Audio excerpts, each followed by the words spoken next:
Hello, everyone. Making sure the things are thinging. Everything looks good. You may notice that my voice is still froggy or scratchy or not my normal voice. I caught probably COVID at GenCon and feel like a human again, but have had a sore throat that's lingered on for a while. So this stream and the VOD will be a record of how long the blarg from Gen Con has dragged on. Oh, thank you so much, Not a Hag. I I feel perfectly fine. I'm hoping the sore throat and voice stuff will go away soon. I would like to get back to like using my treadmill and going to the gym and kind of building my strength and fitness back up, but I'm trying to avoid getting being too fast in going back to that because my understanding is that that can like increase chances of like post-viral complications for COVID, assuming that it was in that case. Some quick upkeep because folks have been very nice and there's been some follows and subs since I last streamed. So thank you to Captarin and Corgi, who may have followed during the last stream, but I'll thank them individually. Also, thank you to Bogans, Dicey Decisions, EA Podcasts, Elliot Jackson, Mateus Quebeca, Not a Hag, who's here in chat. Thank you. And thank you to Not a Hag for subscribing with Prime. That is greatly appreciated. And thanks also for following Smendon, Pathfinder PhD, who was in chat just a moment ago, IR Justin, and Knights of the Last Call, who just followed. Folks who are watching either live or on YouTube and want even more analysis of Daggerheart, you should go and check out Knights of the Last Call's stream. Knights of the Last Call is run by a guy named Derek. Derek is very thoughtful and thorough in analysis of Daggerheart and brings kind of a solid breadth of experience in terms of engaging with a bunch of different games. And so I think there's a lot of fun stuff to check out there. The Knights of the Last Call streams also tend to be really long. So if you want something big and beefy that you can watch over the course of like a whole day or weekend, go and check those out. So thank you for the follow, Knights of the Last Call. Oh, that's so nice. So Knights of the Last Call has just donated 10 community sub gifts to the channel, going to IR Justin, Time Jumper 77, DM Rawlings, J Gold 9, Laleum Malo ROL, Intensely Eric, Geo Tucci, Drew the Damager, Smendon, and Pathfinder PhD. That is very kind. Thank you so much. To the folks with the subs, enjoy the emotes there and the feeling of togetherness that we have in talking about Daggerheart, increasing community knowledge about the game, and participating in the ongoing joy and hype for Daggerheart, a game that I love very, very much. My notification sounds are still going. Is it now done? Oh, okay. They're still going. It does one of these for every extra sub, so I'm just going to keep on vamping for a little while until the sounds are done because it's going to be distracting for me. Do you have any suggestions on channels for writing game narratives? In terms of advice there, I probably look to YouTube channels. If you're thinking about video game narrative, that is a lot easier to come up with recommendations. Not setting, writing, but story plots that can be open-ended. Okay, yeah, so interactive fiction writing advice would probably also be helpful for that. The GDC Vault has a lot of recordings of presentations from the Game Developers Conference, and a number of those presentations have been on interactive fiction, nonlinear writing and storytelling, right? Diamond design in interactive fiction writing and things like that. I don't have a lot of other like channels or sources for that type of advice just off the top of my head. but I will try to think about that. And if you want to drop this comment on a recent post on my Patreon, that'll also be a good reminder for me to try and dig up a few of those and then share some resources in case there's some stuff there that's useful for you, IR Justin. Okay, my notifications are done, and so I think I am going to be good to resume here. As always, this is a stream just representing my own perspective and opinions about the game. I'm not speaking on behalf of the design team writ large or Darrington Press as a company. This is just me. We're hanging out. I've made the wrong thing go away. So now that CGL language is done, we've posted it, we've shared it.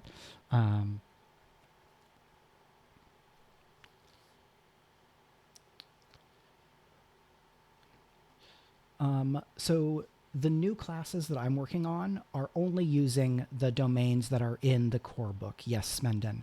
Because the Dread domain is currently in the void, has not, to my knowledge, been added to the SRD or to the public game content, which are the sources of information that are allowed for creating Daggerheart compatible material to be published using the community gaming license. Yeah, DM Rawling says, narrative plot stuff, general advice is plan problems, not plots. I also think that the advice prep situations, not plots, is also is good guidance there. Planning for flexibility is a big tricky thing, and in order to not get totally derailed into making this stream be a totally different thing, I will try to keep this topic in mind and come back to it another time. And yes, the classes that I'm working on are just using the 9 domains from the core book. If and when the Dread domain or other domains are added as things that third-party creators can publish and monetize using the community gaming license, then I'll take another look at things. But I'm trying to be really, really specific and circumspect about what I do and don't do in terms of producing things using the community gaming license. One, because I already have this relationship with Darrington that I want to keep as strong and positive as possible. And I'm also trying to be a good example to other community creators if there are folks who look to me for what they could or couldn't do. I want to make sure to be trying to give as good guidance as I can, understanding that I am not a lawyer and the information I'm giving you is not official from Darrington. I'm just trying to be really well informed. Yeah, Knight's Last Call says that one of the first things we did in their first super stream was to fill in the grid with the 9 domains. I saw only a tiny little bit of that stream, or that part of the stream, and it's really fun to see what people draw from. I've seen a filled out grid that used a lot of classes more inspired by like JRPGs and games like Fabula Ultima, which is really fun, right? Kinds of different sources than some of the stuff that I was going to. Not a Hag asks, do I plan to create homebrew domains? It seems like such a Herculean task. Creating new domains, I think, is a really big task. I had the chance to work on the Homebrew Kit, and talking about building new domains was one of the things that goes into the Homebrew Kit. And I think that section, for my money, like as a community creator who also worked on the Homebrew Kit and other things like that, I think the creating domain section might be like the most new, distinct, behind the scenes look at the design philosophy of the game as presented by Darrington Press officially, right? There's other stuff in the Homebrew Kit that also gives that like draw back the curtain element, whether that is the design principles that are shared early in the Homebrew Kit or anything else.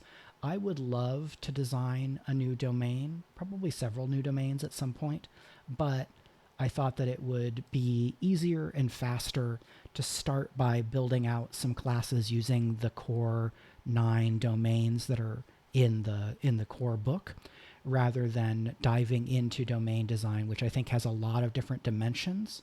But a stream on trying to build a new domain, I think would be really fun and a great challenge to take on, especially if I can do it while folks are watching and we can collaborate on things together. Smendon says, big FU fan here. I have only gotten to play Fabula one time, but I really, really want to play it more because I also grew up on JRPGs, and I think Fabula Ultima approaches kind of combining some crunch in combat and narrative-focused design in ways that overlaps with Daggerheart, but there's some fun, distinct approaches that Fabula takes where you can have specific different kinds of fun playing that game than what you're going to get playing a game using Daggerheart. And so I want both in my life. Two cakes. This is based on the comic of a creator being like, oh, somebody already made a cake and it's much prettier than mine. And then just somebody comes along and what they see is, yay, two cakes, right? The idea that stuff can be similar, but still appreciated and exciting for folks who are readers, consumers, players, things like that. Oh, Roll for Combat was right next to Need Games. That is very cool. I did get over to the Need Games booth to pick up the atlases for Fabula Ultima I didn't already have, but I don't know that I got to chat with anybody at Roll for Combat. I'm very sorry if I missed you. If you were there and I missed you, it would have been great to get to chat some in person. So Twitch is telling me I have a hype chest. I don't know what this means, but we're going to open it now and I'm going to find out. It's an emote, Mega Mlep emote. So I'm going to share that now. I don't know how this works because I'm not that much of a pro streamer on Twitch. I've focused more on community development on the YouTube side, but hopefully this choo-choo emote is then something that folks will get to share. And thanks again to Knight's Last Call for making this hype train happening, which then led to the chest. So, Tinker-themed domain. Nagata Hag mentions, yeah, the invention or creation or tinkering, that idea of a creation or gadget-oriented domain has probably been the most popular idea that folks have forwarded or started working on in terms of creating a 10th and beyond domain for Daggerheart.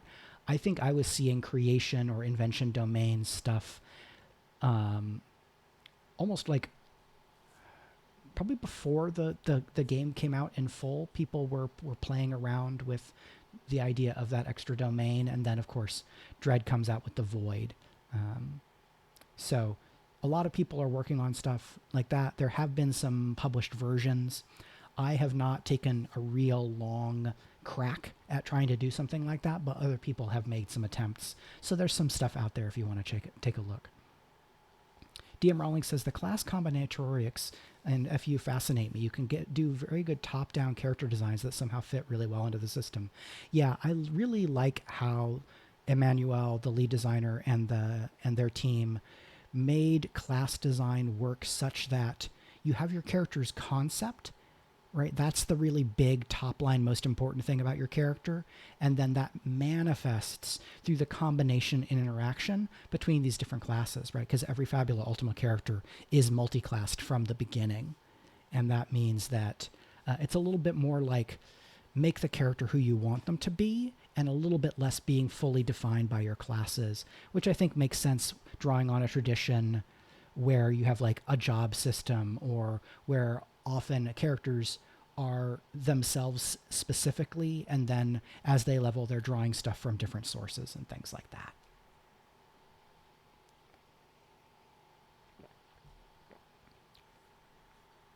I wish the classes were called jobs. Nice Last Call says. I think that would be a fun move. I could understand not making that move for folks who are not quite as deep into the JRPG world, but at your own table, I think calling them jobs, if it's going to be more fun, is a very viable and sensible way of doing things. Spidermat776 says, I've played around with a creation domain, but haven't gotten to play the game, so I'm holding off on really digging into it. Yeah, what I'm sensing from what you're saying here is that you'd like to probably do play testing, and I think that that's a good impulse, if I'm understanding what you're saying correctly. Yeah, Nice Last Call says, Galetto and the company does call Fabula Ultima a TTJRPG. So Knights, I think you may have brought some of your community with you for the chat today, and for that I'm grateful. Ira Justin, grading for motivations of entities rather than try to rail by players. The issue I was having is about how the story tracks could branch and how I could retroactively make them consistent. Yeah, that is a fun challenge to more improvisational or organic storytelling, right? As a writer, I do tend to do some outlining, but a lot of exploratory improvisational writing. And my GMing approach in TTRPGs is pretty similar. A lot of that for me comes with experience. And again, I'm going to try to not get too sidetracked, but I feel like from this discussion, there is maybe some interest in trying to address that topic a little bit more directly in a way that is not just about Daggerheart, maybe more broad approach to kind of being able to keep everything in your head and weaving stuff together and maintaining the coherence of the fiction or of your story as you go. So yes, a number of nights here. Clobster Roll says, I assume subclasses are designed around the classes, but I was wondering about designing some classes that could be used for multiple classes. Designing a subclass that could be a subclass for multiple classes is an interesting challenge.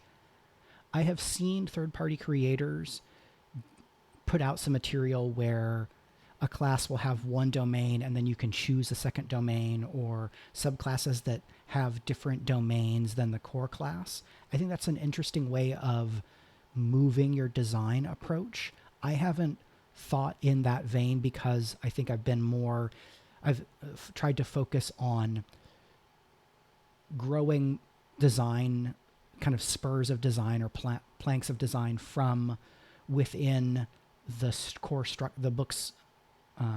within the structures of the core book. And so I think building a subclass that could be used by several different classes is going to have some additional complexities. One, because of the potential for like how domains work, right? If you're making a subclass that's a subclass for both warrior and ranger, okay, well, warrior and ranger both have the bone domain, but is that subclass meant to encompass all three domains that those two classes have if we're including them together? Or is it meant to be a subclass that only focuses on the bone domain? And how do you have to change your subclass design approach for each of those different approaches, right? The intersection domain approach where it's just bone, or the union approach for domains where it's any domain included in the two classes that you're making a subclass for. So I think it adds a lot of cross dimensions of complexity that are going to create some challenges for design. A modifier class parallel to transformations is another interesting approach. I wonder if using the transformation structure, like how that might be a fruitful way of approaching it that doesn't introduce some of the same additional complexity that a subclass for multiple different classes comprising 3 or more domains, right? You might be able to avoid some of the challenges there by taking a different approach. DM Rawling says long-term countdowns and fronts. Yeah, I think you're on a good track there, DM Rawlings. But I'm going to apologize to Derek here. Derek, I love your streams. I cannot stream for 4 to 6 hours at a time, so I'm going to attempt to pivot from an approach that is more like the lovely way that you interact with chat, and I'm going to try and focus in on the subclasses as we keep the conversation rolling. So today I wanted to talk about some of the guidance that is already in the SRD, the core book, and the homebrew kit for class design, and some of how I have tried to manifest that or to build on what is there, investigating or pursuing some different design approaches. Well, Derek, I think Spencer is the master. I'm happy for folks to look to me for guidance and to share my knowledge. But when it comes to Daggerheart, I know that I am kind of Master Junior, sure, right? Like if we have black belts in Daggerheart and Spencer is the 10th Dan, right? Then I'm somewhere in that 1 to 9 range. So the first of these classes that I started working on was the Warden, right? And so I'm going to scroll down here. The Warden is Sage and Valor. And here I was really directly inspired by, it's either named the Warden or the Sentinel class from Dungeons & Dragons 4th edition, right? Okay, 4E is the Warden, right? A cool thing about 4E was that they had explicit power sources, right? You had one axis was here's where your abilities come from, and then another axis was the role that you play in the party, right? So we had, if I'm going to remember correctly, strikers, controllers, leaders, and defenders. Yeah, and so the Warden was the primal defender. And that is fun because having this multi-axial system meant that there's a bunch of different classes that you can build, right? And Daggerheart sort of echoes or parallels that by having each class be the intersection of two classes. Yeah, Nice Last Call mentions all of the druid subclasses are warden of this or warden of that. I have thought about that. I like warden enough that for now I'm sticking with this. I might change this to sentinel. But the trick is that there's only so many like protector defendery terms before you get to stuff that's like really obscure. So yeah, this warden might end up as something else. Derek raises a really important point where there's the potential for some confusion because of the way that the druid subclasses are named. Right, burden is a technical term for weapons in Daggerheart. Keeper is not bad. Right, I'm just going to add comment. Keeper, Sentinel. Right. One thing with Daggerheart is the core classes are all one-word classes. If we break that custom and expand our kind of possibility space to say that classes can be multi-word titles, right? Then Grove Keeper or something like that as a name for this class is still pretty descriptive, but it gives us a greater breadth in what we can use. And so that's something to think about. I think at some point, or I've already seen multi-word class names in third-party material, right? So people are doing that. It hasn't been done yet by Darrington. Yeah, no class is a compound word, at least nothing that's been published yet, right? We have witch, assassin, brawler, warlock, but I think it is a good style structure to try to keep to if possible. Thank you to Henrique Velasco for following a few minutes ago. I don't want to let that go without commenting. Thank you for that. Steward. Yeah, Steward for druids. The trick there is that the Warden of X, Warden of Y is just in the official material. So we can't really ask Darrington, hey, can you reprint these books and all of these cards to fit the naming structure that I, a third-party creator, want? That would be very silly of me to try to do.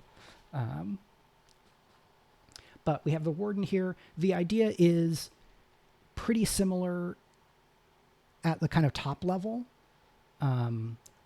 to the 4E D&D Warden, right? Wardens are durable combatants that draw upon the power of nature itself to protect what they love. Often accompanying druids and rangers, wardens are renowned for their ability to hold ground and draw the attention of their foes. With the warden, I've tried to kind of dig into or approach two pretty core, like defender tank-oriented subclass elements. Yeah, Sentinel. That I don't remember if I've seen that, but it sounds like a sensible switch to make. So looking here, just noting, starting evasion of 9, starting HP of 7. This is very much in keeping with the core classes that use the Valor domain, right? In core, we have the Seraph and the Guardian, who both have evasion scores starting at 9 and starting HP at 7. The other Sage classes in core, Druid and Ranger, both have 6 starting hit points and are higher on the end of the base evasions that they have. However, I am not inclined to give this specific Valor class a higher starting evasion. I could imagine a separate approach to a Bone and Valor class beyond what the Brawler is in the Void that was like evasion 10 starting HP 7, but then had other places where there were some drawbacks. Yeah, so part of the thing with the way the class design in Daggerheart operates is that because individual classes exist as the intersection between different domains, when you have classes that sit next to each other, right?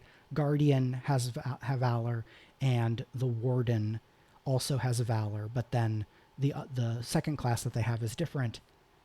There's going to be some overlap, and I think we have to accept that there's going to be some mechanical and or flavor overlap, but my hope in my design approach is to find different ways of accomplishing some of the same narrative and or mechanical roles or approaches or abilities that some of the other classes have, right? So my hope feature this is sort of inspired by evolution in the Druid. It's basically do one of your other features, but with a bonus. So let's come back to that and start with the class features. Take root. You may mark a stress to become rooted until the end of the scene. Rooted here is a status that you give yourself. While rooted, you are restrained. So it has it comes packaged with another status. You have advantage against effects that would move you by force, right? Because you're rooted to the ground. And when you take damage, you can mark an additional armor slot. So take root gives you kind of a defensive hold this position status or form that you can take where you aren't able to move around, right? Because you're restrained. And while you are rooted, you're harder for other people to move you around. It's not impossible, but it's harder because you have advantage against those effects.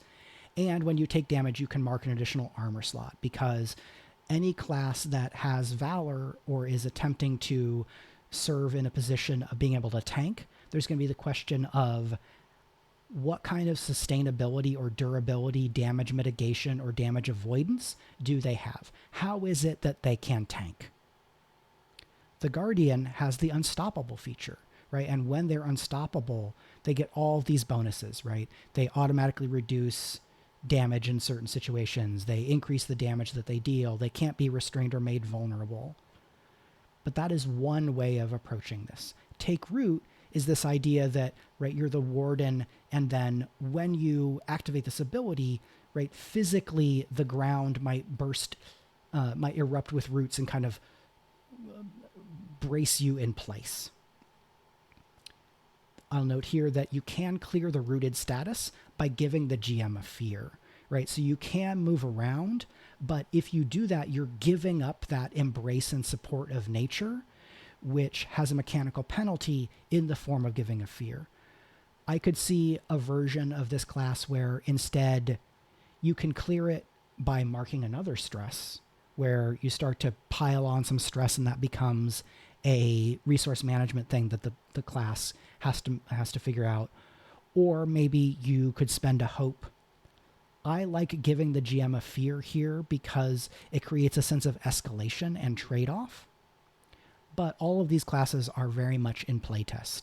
I have not gotten to bring any of them to the table just yet because most of the Daggerheart I'm playing in, I am the GM and I'm using the demi-plane resources. And so far, it is hard to do homebrew class design within the demi-plane Roll20 ecosystem. I'm looking now at Foundryborn, the Foundry module, and I want to poke at that a little bit more to see how easy it would be to build some of my subclasses into that system and see if I can test them out there. Maybe that will be a little bit easier. The easiest thing, of course, would be to play in person, but I just don't have a strong in-person community that I've been able to connect with because of how things are for me in Baltimore and things like that. I mean, Derek, if you find people who are building cool extra stuff in Foundryborn, I would absolutely love to hear about it. Thank you. I played in like an 82 session Dungeons of Drakkenheim campaign that was all in Foundry, and the GM did a lot of automations there that built some really cool stuff. Hi, Alan. Alan says, been so focused on adversaries, I haven't been able to look at the player side of things. Can't wait to dig into this. Yeah, I've had so much excitement for Daggerheart. I've just kind of been going a little bit everywhere since things got rolling. And even getting sick after GenCon, you know, I was only so sick that I couldn't brain and think and design for part of a week. And then I just got back into it because it was a thing I could do and not be focused on being sick. So take root, one of our big class features. For me, I want this to work in concert with this other class feature called Primal Lure. With Primal Lure, you make a spellcast roll against an adversary or any number of minions close to you, right? So there's some instant things here. One, I'm asking for a spellcast roll in a core class feature. That is a little uncommon.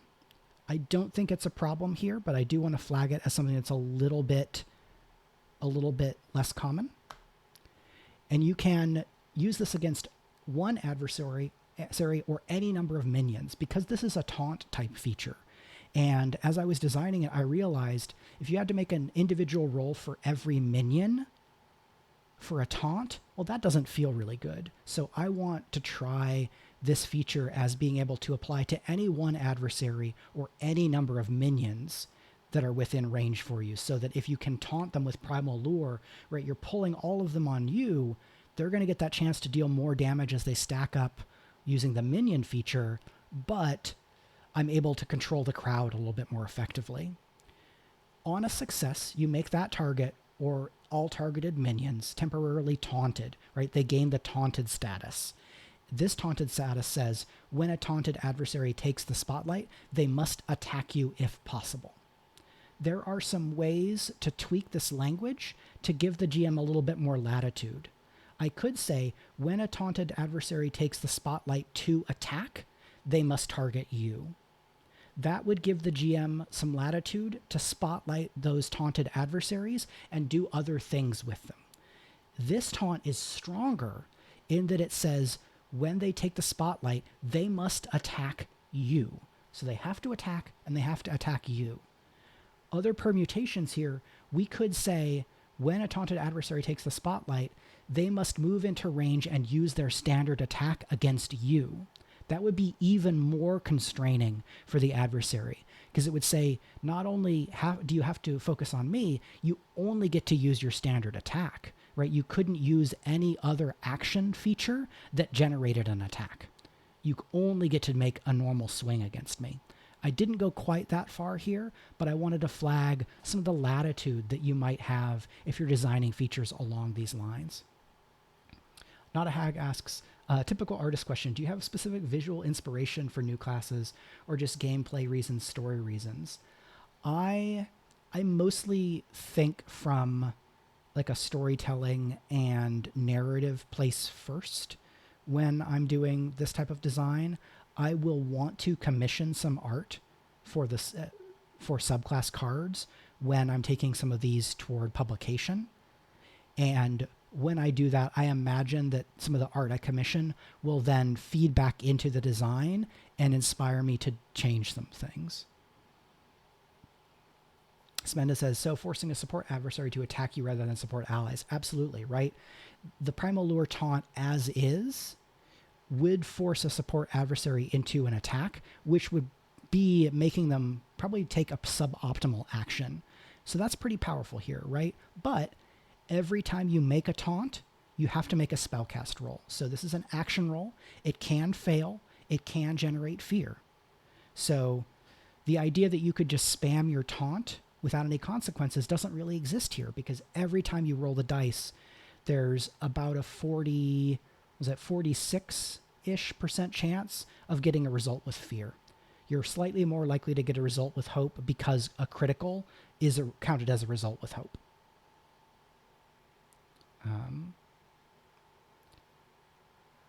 But taunted here is a temporary status, right?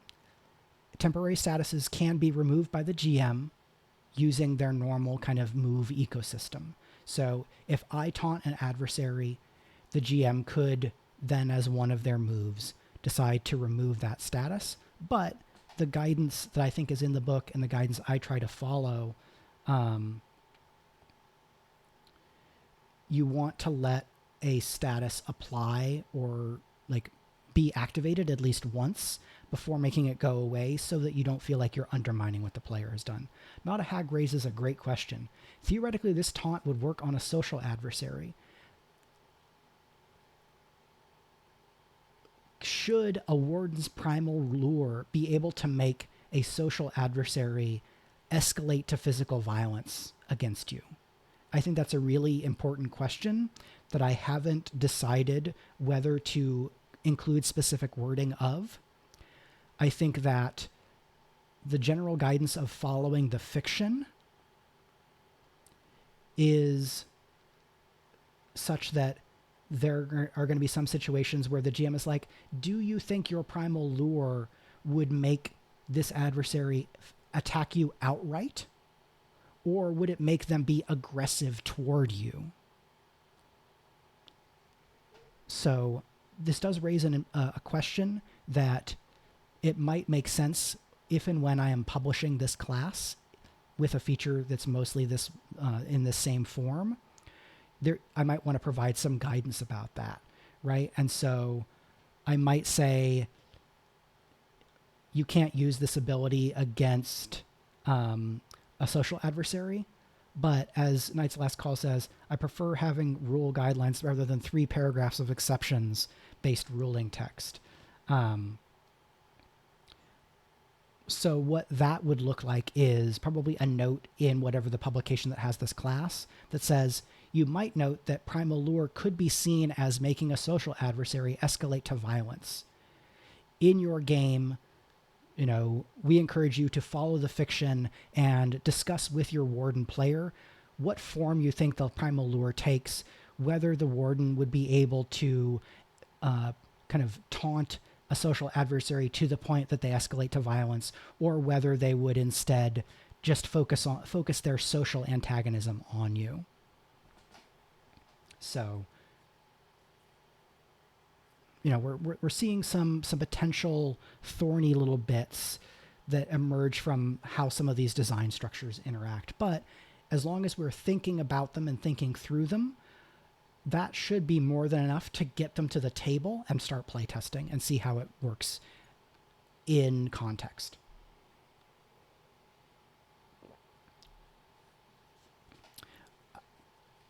I think if you are using social adversaries and trying it all, you're doing anything that anybody could ask of you, right?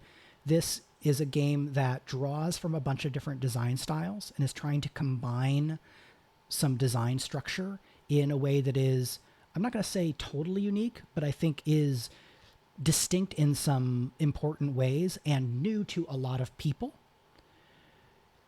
The people who have the greatest expertise in running Daggerheart at this point are probably some of the GMs who run demos at conventions for Darrington and pro GMs at Start Playing.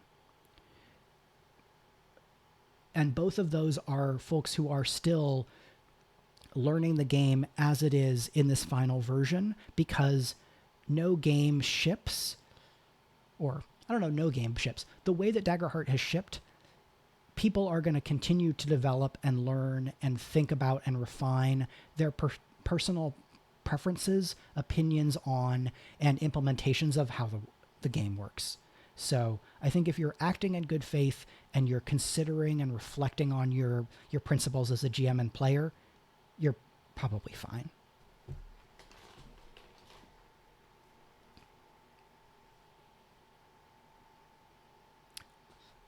I'm really glad that Daggerheart opened your world to narrative-focused games, not a hag. That makes me really happy as somebody who mostly lives in that narrative-focused space. Jack Hughes says, I'm glad I caught this. Thank you for streaming. Super useful. I'm trying to figure out how to make a Chronomancer type class myself. Somebody on Blue Sky earlier was asking about time travel mechanics for Daggerheart.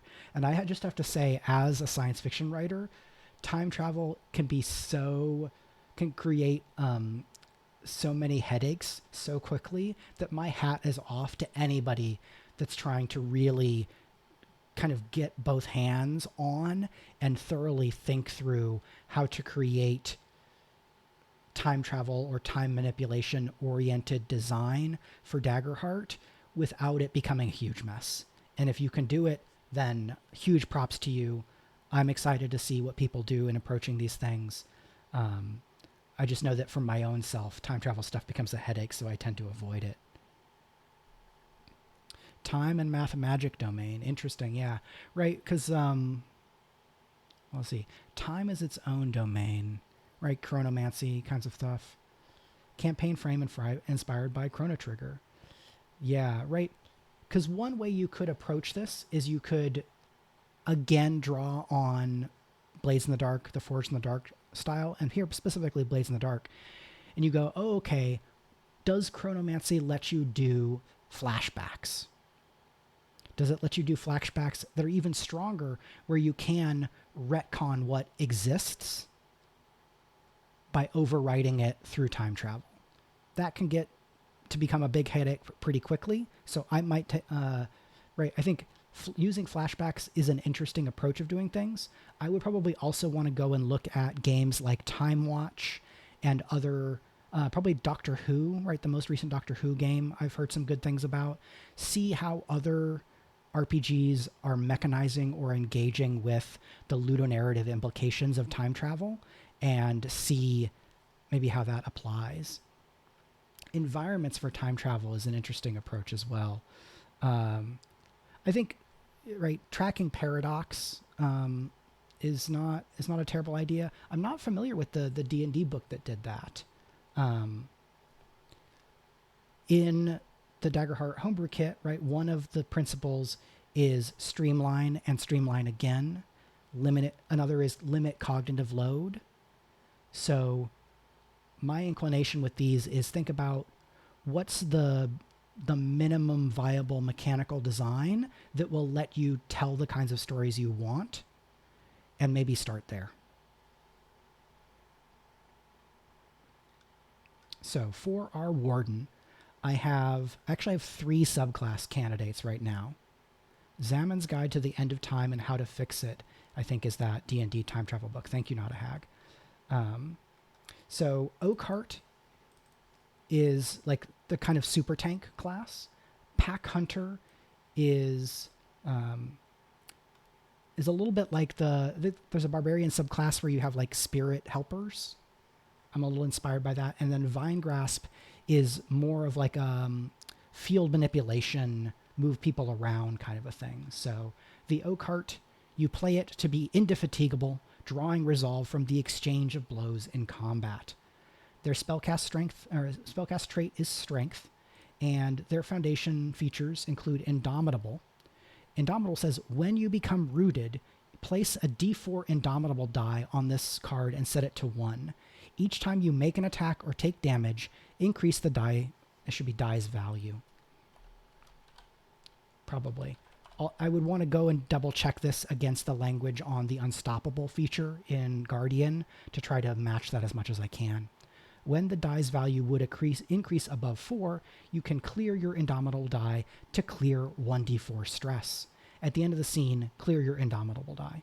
So this is definitely drawing on Unstoppable, right? It has that some of that same sense of escalation. But I wanted do a few different things here, right? One is that you want the Indomitable die to clear because it will clear stress for you. But having Indomitable as the status then serves as a foundation on which a lot of these other features hang, right? That the Oakheart, a lot of the Oakheart is about becoming Indomitable and then using that to be able to tank better, fight better, and things like that.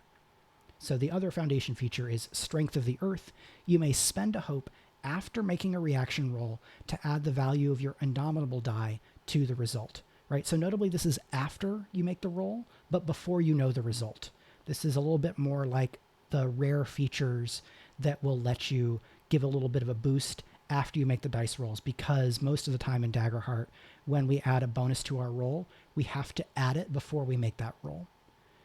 Being able to add it after means that the fact that we're only going to be able to add a maximum of +4 makes that a little bit less of a limitation. If you get to add it afterward, and you know what that difficulty is, you're going to have a little bit more certainty in being able to apply Strength of the Earth to be able to make some of these reaction rolls. But notably, these are only reaction rolls, not action rolls. The idea that I had here was that when you are Indomitable, right, you're going to be able to resist getting knocked over. You're going to be more able to kind of evade some things. There's a little bit of trickiness where you're like, if you're restrained, how do you do an agility reaction roll? But this is not the kind of game where we try to get bogged down on stuff like that, so I try not to worry about it too much. Specialization features for the Oakheart. It's just one. Resurgence. When your Indomitable die increases above 4, you can clear armor slots instead of stress. This kind of transforms the Oakheart class in how they're able to engage with a scene, right? Because the ability to clear armor slots is really rare in the official design materials that are already published for Daggerheart, right? The Guardian has their Hope feature that will let them clear armor slots, but other things that clear armor slots are really rare. This is how the tanky version of the Warden, who's focused on being able to take damage and have sustainability, they're building toward being able to clear these armor slots with their Indomitable die. To be able to clear armor slots, right, they need to be doing damage and taking damage. It does take some time to come online, DM Rawlings. You're correct. So something that might change here would be rearranging some of how the features interact such that you could clear armor slots without needing as much of a buildup. The question then is, does that create too easy of a feedback loop where a Oakheart character becomes kind of impossible to wear out of their armor slots? Something that would need testing. And then lastly, the mastery feature, Boundless Endurance. Once per rest, after you clear your Indomitable die, place it back on your card set to 1. Right? The idea is that you don't lose it where you would have to become rooted again to gain a new Indomitable die. Instead, Boundless Endurance, once per rest, you get that bonus, clearing armor slots or stress, and then the die starts over again. So you could theoretically get that bonus again. Other options here with the Oakheart class would be to have one or another of these features say that while you are Indomitable, you get some other thing, right? And put more of a bonus on being in the status versus clearing the status to get a bonus, right? Strength of the Earth interacts with when you are in this status of Indomitable. The other features interact with when you clear that status by kind of activating the die to the point where it would tick past its own situation. You would maintain the rooted condition for dicey decisions, yeah, because nothing in Indomitable says that you lose rooted. Indomitable is, it's sort of, but not technically, a substatus, right? Because you place the die, and Strength of the Earth says you add the value of your die to the result. If you don't have a die active, you don't get to add that bonus because there is no bonus to add. What this does is it means that we don't need to have too many stacked Matryoshka statuses, because I was cognizant of the fact that Rooted already carries an immediate substatus of Restrained. And one of the things with limited cognitive load is we want to try and not ask the player to remember too many different statuses that they have active on themselves at the same time. So I wanted to try to avoid having too much like dependent clause status dancing in this class.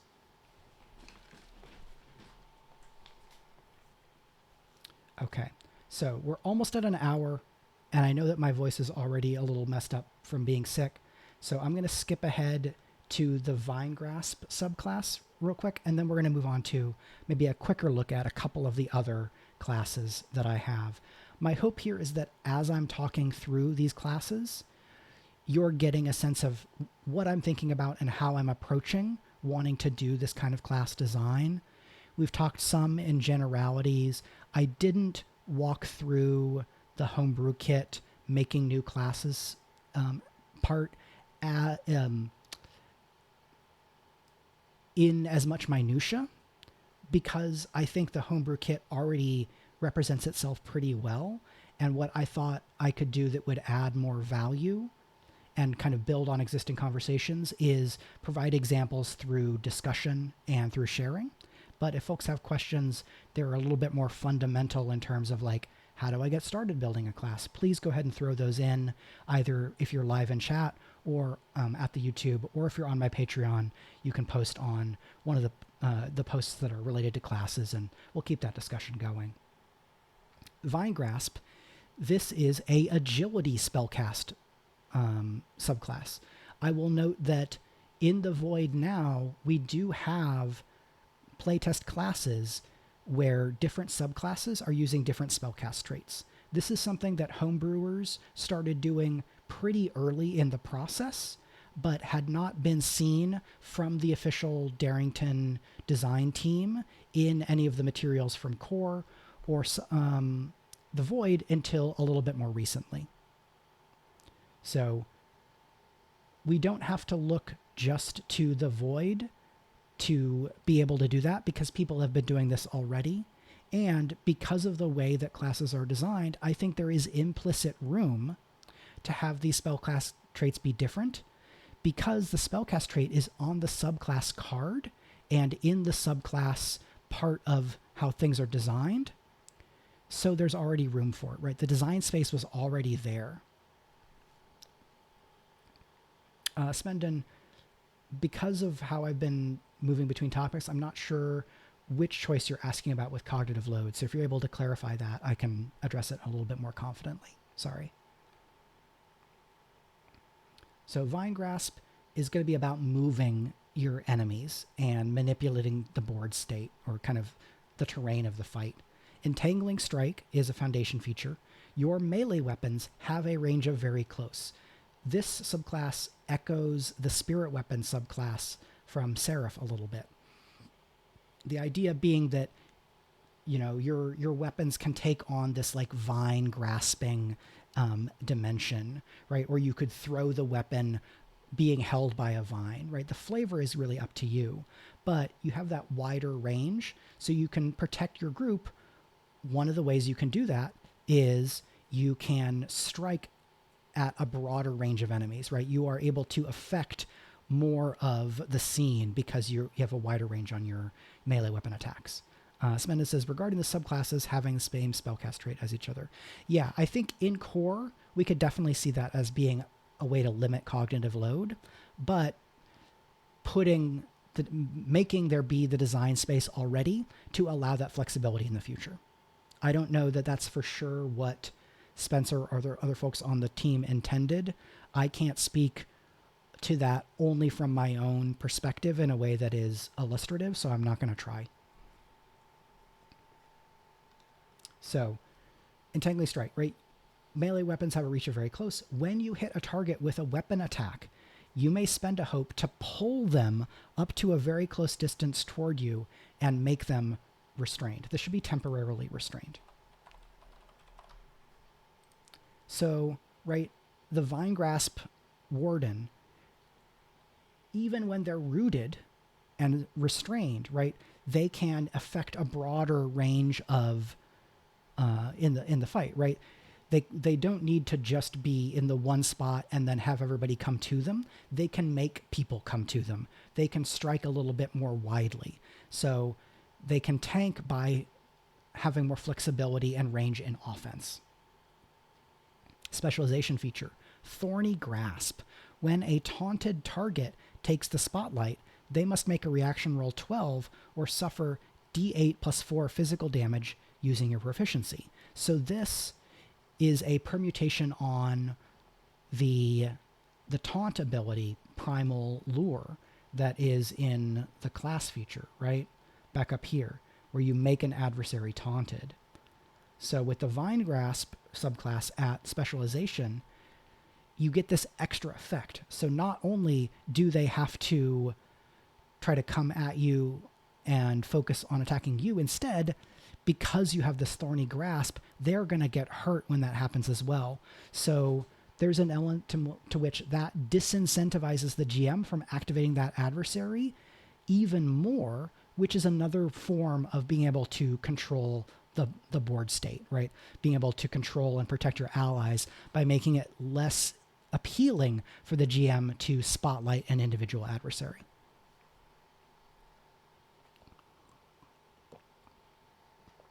Not a hag. Thank you. That's very kind. It's fun to hear kind of the perspective of an artist in terms of like what is being evocative, right? I love a subclass, the subclass art for the Vinegrasp, right, where Ken would be angled such that one of the vines is like coming toward the screen, right? Almost like it's in 3D, right? Is there a way to make a composition that works there and helps sell that dynamism for the subclass? That'd be really cool. Because this is with proficiency, the damage on this will scale up with you as you gain levels, right? At level 5 or more to get a subclass, your proficiency is going to be at least 3. So that can be some decent damage. It's not super high end, right? It's d8s and then only a +4 bonus, but it's certainly not bad. Extremely Scorpion from Mortal Kombat. You are correct, Smenden. Get over here. I was never super great at fighting games, but I did enjoy them. And then our mastery features for Vinegrasp. Wide canopy, your melee weapon attacks have a range of close, right? So that range, even when you're rooted, expands again. And then mobile roots. While rooted, you may spend a hope to move up to a close distance. I would say as part of an action. This gets into some of the like specifics of the movement rules in combats or in dangerous situations where you have to make a roll unless you're making a different roll. I haven't decided if I want to add some exceptions or try to create, carve out exceptions in this in terms of, do you not have to make a roll when you do this because you're already spending a hope and that's the cost? I haven't decided where to land on that. I probably want to play test it at a table. But when you move using mobile roots, you may move any number of allies or taunted targets with you by up to a close distance. Right? So if I am a mastery level Vinegrasp Warden and I have some allies with me and I've and I've pulled in some enemies and taunted them, but then I see that the battle has moved, because I have mobile roots and I've reached mastery as a Vinegrasp Warden, right? I can move through the battlefield without having to drop my rooted status by spending a hope. And I like this being a hope cost because the cost to voluntarily drop rooted is giving the GM a fear, right? So this is a little bit, it's kind of like a reflection of that. And I'll note that there are not, there is a hope cost here. So the subclass has a little bit of a hope cost emphasis. So that's something to keep in mind. Because the core class has more of a stress cost emphasis in taking root, these are complementary, so I hope it will work. But this is something we need to keep in mind when we're doing our class and subclass design. How do the costs from subclass features and class features interact with one another? Are we making a class or subclass that's going to end up being really resource intensive in one type of resource, right? The druid can become really stress intensive, especially when you're playing the warden of the elements druid, because taking those elemental, channeling those elemental aspects is also a stress cost. I know this because I'm playing a warden of the elements druid in a game with some friends, just in like an online home game. So some stuff I definitely wanted to hit before we move on to a shorter look at a couple of other classes are some of these other elements to a class, right? A class has, I think I've got the class item here, right? Every class has a class item choice, right? These are very roleplay focused, but I think it's fun to have. For the warden, I have a fossilized branch from a sacred tree or a handmade necklace. For both of these, we're focusing on what might be everyday objects from the natural world, but each of them, fossilized branch from sacred tree or handmade necklace, they are meant to be very receptive to carry meaning, right? What is the meaning that this handmade necklace has to you, right? Was it handmade by you? Was it handmade by somebody from your community, right? I think of these class items as roleplay prompts and as little bits of story that you can imbue meaning in to then interact with, beats or other elements in the story. I want a class item choice to be versatile enough that people can come up with instances of one or the other of these that mean a zillion different things, right? Is that sacred tree a tree that was planted when you were born? Is it a sacred tree that was felled and that's why you have a branch? Why is it fossilized, right? There should be enough different things that you can pull on or add to so that the class item choice can be a meaningful building block in creating the person that your character is, that you're doing through role play, through character creation, and then, throughout your campaign. Then some of the last bits here, we have background questions and connection questions. These are important and hard to write, because the background questions and connection questions are another thing where ideally 3 different people could play the same class, and the answers they would give for background questions and connections could all end up totally different.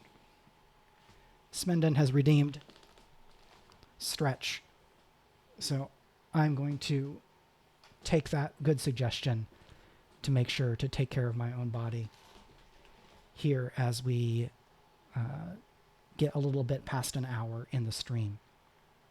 So, background questions for the warden.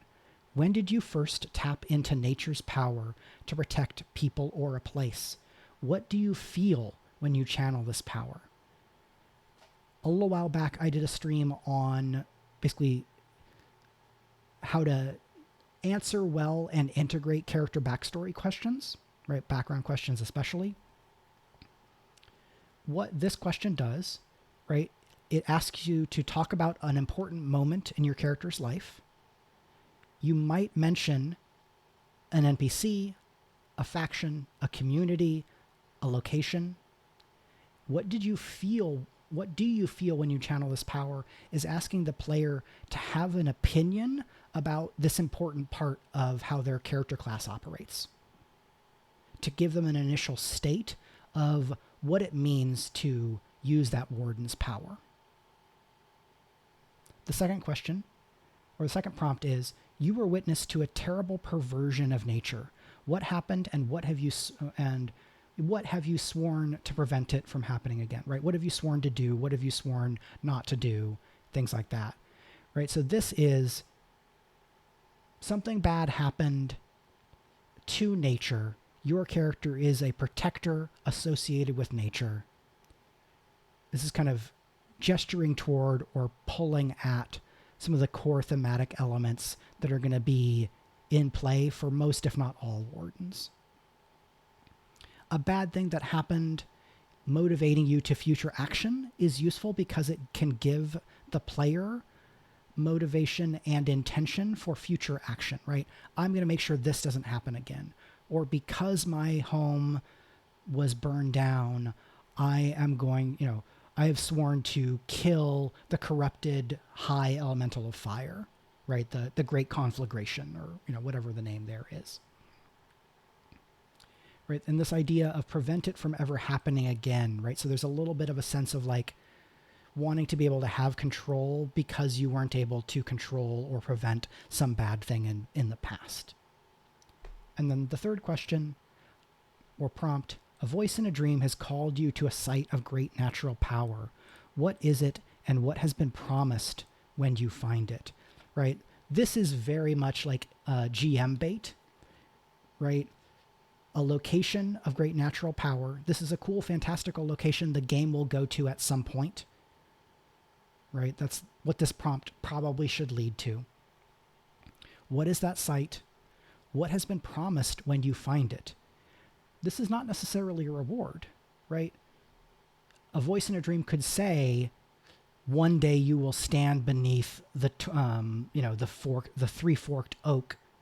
You will raise your weapon for the last time against the White King, and he shall scatter your bones among its roots, right? It could be a prophecy of doom, but maybe you have to go and do it anyway, right? Your doom has been promised. Or is there a reward that is promised? Is there some mystery that you've been told will be answered at this place if you go to this place?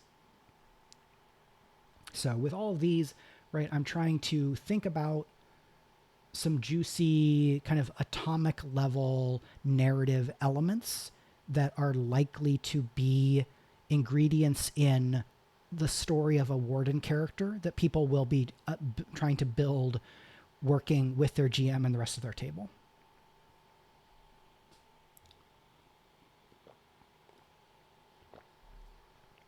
When you are building background questions and connection questions for your new classes, I cannot highly recommend going back to the SRD and looking at the prompts and questions in the core book highly enough. They're very good, and I am biased because I worked on the game, but I cannot claim any credit for any of those questions because I did not write them, but I think they are very good. And then we have connection questions. What do you do that only I find funny? All right, thanks for hanging out. Night's the Last Call. I will check out what that stream is at some other point. If you are not already gone, if you want to drop a link to your Twitch or YouTube for folks to go and follow, I would encourage folks to do that. If not, go and find Night's the Last Call on YouTube, and you'll get to see all of Derek's great videos about Daggerheart. Question number 2, you protected me from something I couldn't stop. What was it? Right? A protector character cannot stop everything, cannot protect people from everything. Another player character having been somebody to protect them, that creates an interesting, cool dynamic. Yeah, thanks for coming by, Night's Last Call. Thanks for dropping the link there. I'll see you next time. And then lastly, what do you want me to protect you from? Right? This is, I'm a protector character. Somebody wants me to protect them from something. And it doesn't necessarily have to be related to nature. This third one is maybe the one I'm least confident in, but I'd want to see how some stuff plays. Last couple of bits on classes. These are not in the SRD, so this is a little bit of a nebulous space here. Because if we look at the character sheets and character guides in the core book, the character guide, it's like the second page of the character sheet, has the level up options. This has character description pick lists, and some of those lists are universal, but some of them are class specific. The ones that are class specific are clothes that are, and then a few options, and attitude like, and then a few options. I think these are probably intended to be things that are in the SRD and you can make your own. This is something that I'm going to be trying to get clarification on. If it's already been clarified, that's great. Let me know if you've seen it. But I think this is just a place where I imagine the intent is, yes, this is fine. You can replicate this format, but I would like to see some clarification. So these being somewhat temporary. What do you feel I protect you from? Like, by your side, I don't have night terrors. That's really interesting, not a hag. Right, because that is what that the thing that it has that I like is it feels more active and ongoing. Right, you're already protecting you. The warden is already protecting you from something. Right, so like place with something the warden is already protecting the other PC from, question mark, more active, ongoing, right? So I'm just going to add this question to come back to. I think you raise a good point there. Okay. Posture check. Trying to be good here. Thank you. Okay. Clothes that are bulky, fragrant, handmade, layered, rustic, or simple. Attitude like a predator, an elder sibling, a hermit, a lumberjack. I want to add like one or two more options here because I think the attitude like should probably also be like 5, 6, 7 options. I just didn't have another one quite there. And I wouldn't want to have an attitude option that is literally just another class name. Right, attitude like a ranger. Well, that probably creates overlap in a way that I wouldn't necessarily want for a given table. But attitude like a hunter is probably something that's already in the rangers section. So here, let's see, do we have all the character classes? I'm just looking in my core book. No, we just have the generic sheet. So I'd have to go and look at the character sheets PDF, which I don't have open right now. So we won't do that because that will just slow us down even more. So that was the warden. I am going to zip down to the adept here because I want to talk about a core element of the adept that I think is really cool and I want to get to the table. So adepts pursue excellence by focusing their magical power inward to enhance their physical and mental capabilities. Adepts are often hard to identify until they suddenly manifest superhuman feats of strength, speed, or cunning. Adepts exist in the intersection of the domains Arcana and Bone. Starting evasion 12, starting HP 6, right? Starting evasion is high because they have the Bone domain. Is kind of the general approach there. Class item, magical tattoos or a philosophy manual. Magical tattoos is absolutely inspired by the character of Lune from Expedition 33, or Claire Obscura Expedition 33, who is great. So, core class feature for Adept. Internalized power. At the end of a long rest, you may choose to imbue. Reading these aloud is also great because I catch things like this. You can choose to imbue one of your domain cards, flipping it face down and choosing a trait. Write that trait in the space below. So that would go on this character sheet, right? So that you would write it down. You don't have to also keep that thing in mind. We're trying to limit cognitive load. Place a number of tokens on the card equal to its tier and gain a bonus to all rolls with the selected trait equal to the number of tokens on that imbued card. So the idea here, right, I'm a level 1 Adept. I have a level 1 domain card. I imbue it. I pick Strength as the trait, for example, and I put 1 token on the face down card because it's a tier 1 card. Tier 1 is level 1, tier 2 is level 2 through 4, and so on. As I grow in power, I get higher level domain cards, which I can imbue, and I get a larger bonus because I get a bonus equal to the tier of the card. But the higher the level of the card I am sacrificing, or that I am imbuing, the bigger an ability in my arsenal I am temporarily giving up to convert into this other bonus. So it has a strong trade-off element, but there's a lot of customization and control in when you want to do this, right? At the end of each long rest, you get to decide. And you get to pick which trait you're getting a bonus to. So if you know that your group is going to court, right, going to the kingdom's court after this long rest, I can say, oh, well, I'm going to view this card and get a bonus to my presence, or maybe to my instinct to be able to like read people's body language and things like that. So you get a lot of that flexibility. The way I think about this is it is engaging with the elements of tactile design a lot, right? You flip a card, you put the tokens on, things like that. You are trading breadth for depth, right? You get a deeper, bigger bonus in one narrow thing, but you lose the versatility of having a variety of different domain abilities because that ability is imbued and being converted to this specific bonus. While imbued, this card cannot be used or vaulted until you choose another card to be imbued, at which point any formerly imbued cards flip face up.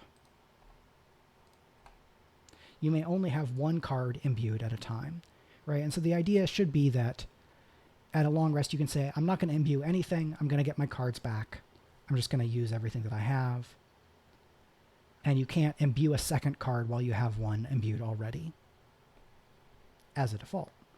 One of the subclasses will let you change that. The hope feature, called Brilliance, is spend 3 hope to add advantage to all rolls with a trait of your choice until you fail a roll using that trait or your next rest. So this is a little like the Rogue's Dodge, but for a given trait. So it has a lot of versatility, but if you fail a roll right away after spending 3 hope, you've spent a lot of hope. So it's a bigger risk reward, something like that. Smendon asks, would you not be tempted to add something like describe how you imbue like the Bard ability does? I think that is a very solid suggestion. I had just been operating a little bit more at the mechanical level, but I think that's a great suggestion. Right? Describe how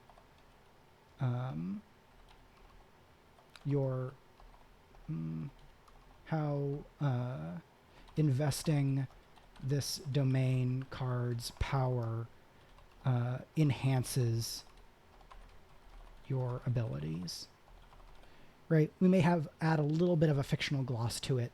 I think it's implicit there, but it can be really good to call it out explicitly, to be more specific in prompting the player, hey, describe for us what this looks like in the fiction. How does this manifest in the fiction?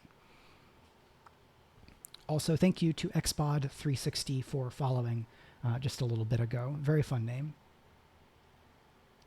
So the Adept has this fun, tangible element, right?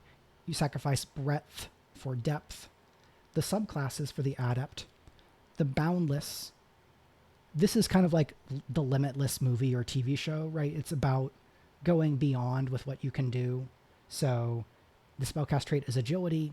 You can spend hope to turn your hope die into a d20 for a single roll, where you kind of knock the roof off of what you can accomplish. When you have a card imbued, you gain an advantage on agility rolls in dangerous situations, to move beyond close distance as part of an action, or when moving is your entire action, right? So a Boundless Adept has that ability to move around a battlefield much more readily because they always get advantage on that roll. Specialization, this introduces the idea that you can voluntarily clear the imbued status in order to get a special effect.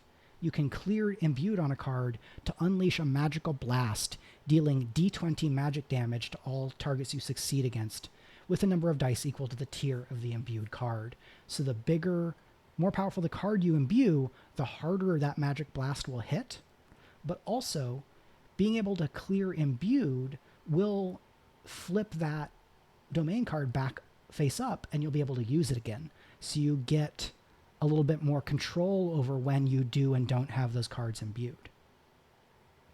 And then versatility at the specialization level says you may imbue a domain card at the end of any rest. So now you can change more frequently. And if you clear imbued to do eruption, you can re-imbue on a short rest. The mastery feature for Boundless here, you may have up to 2 cards imbued at once and imbue 2 cards at the same time, but any given trait can only gain a bonus from 1 imbued card at a time.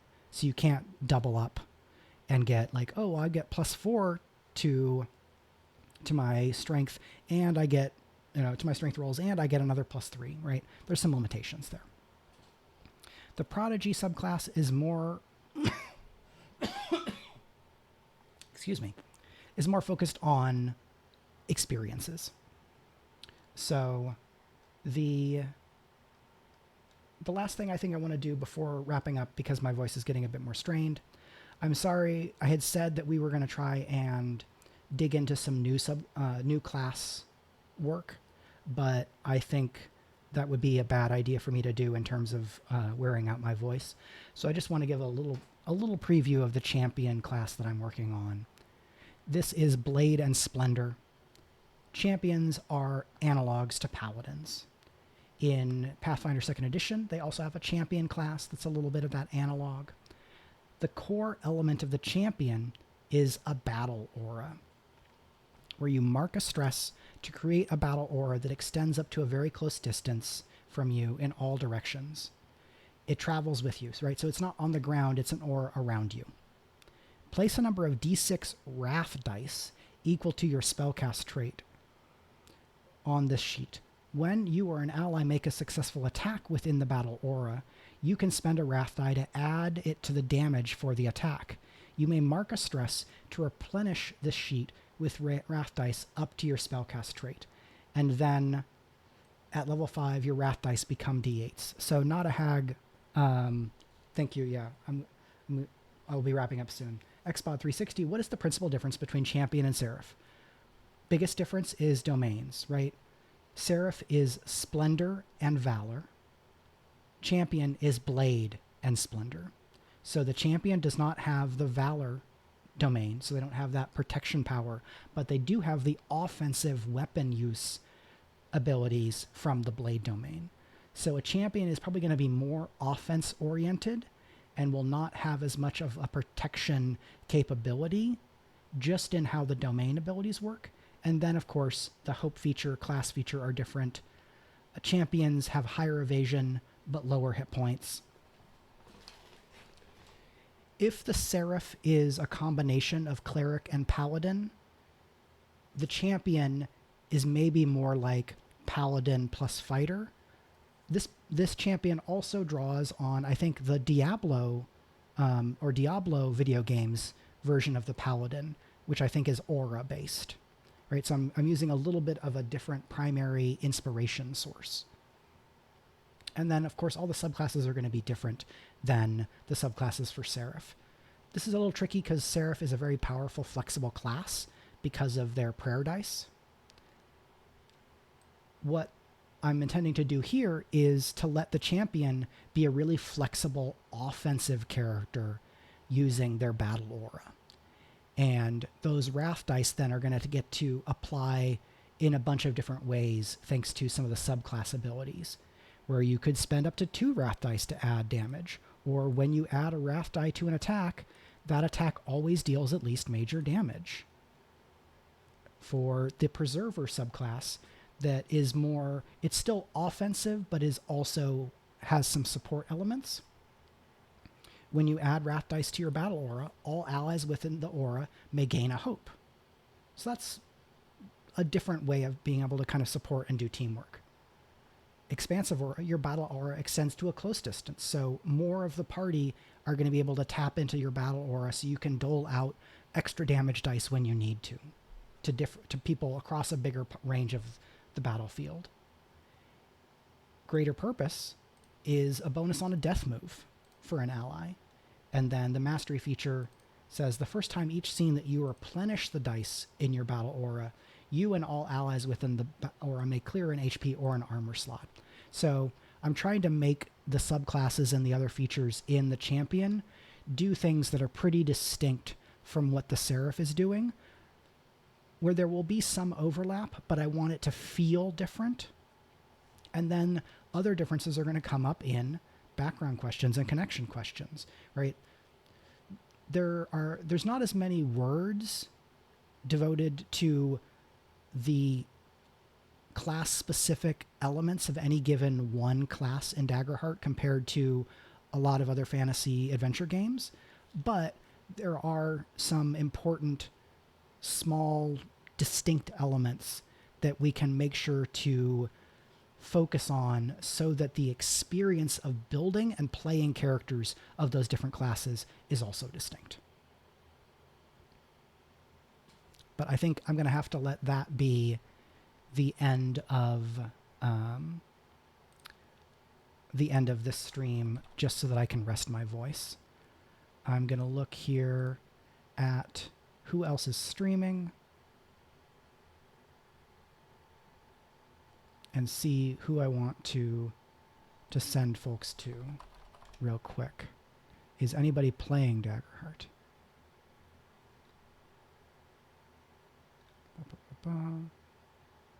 Okay. I do not see that. I may be incorrect. So I think we'll just wrap for today and not do a raid. Do go and check out Night's Last Call's videos on Daggerheart as well. I am excited to see Derek's actual play that he has talked about running, because I'm really excited to see his approach to GMing the game as a manifestation of all the ways that he has talked about his thoughts about the game, right? I think it's a fun way to get someone's perspective on the game in practice above and beyond just in theory. So I'm hyped for that. I'm also really hyped to see the rest of the campaign frame streams that are being released on the Darrington Press YouTube channel throughout this month. So I'm going to grab that link, and I'm hoping that they have a playlist that is campaign frames. Boom, they do. Their social team is already on top of it. So here is that playlist. There are 2 videos already, one with Beast Feast and one with, what is that? Gilded Knights is a campaign frame inspired by the film Sinners from earlier this year. So 2 of those are already out. There's a few more coming. Check those out as well. That is going to be all for me today. Thank you so much to everybody who came through to hang out and chat. Thanks again to Night's Last Call for the very generous gift of a bunch of subs to folks. And I hope you all do well. We'll see you next time, and hopefully the next time I stream, my voice will be happier, and I can maybe go even a little bit longer if needed, or maybe 2 videos in a week. We'll see. Until then, take care, and now I'm going to go to our lovely ending so you get to hear that music. Thanks all.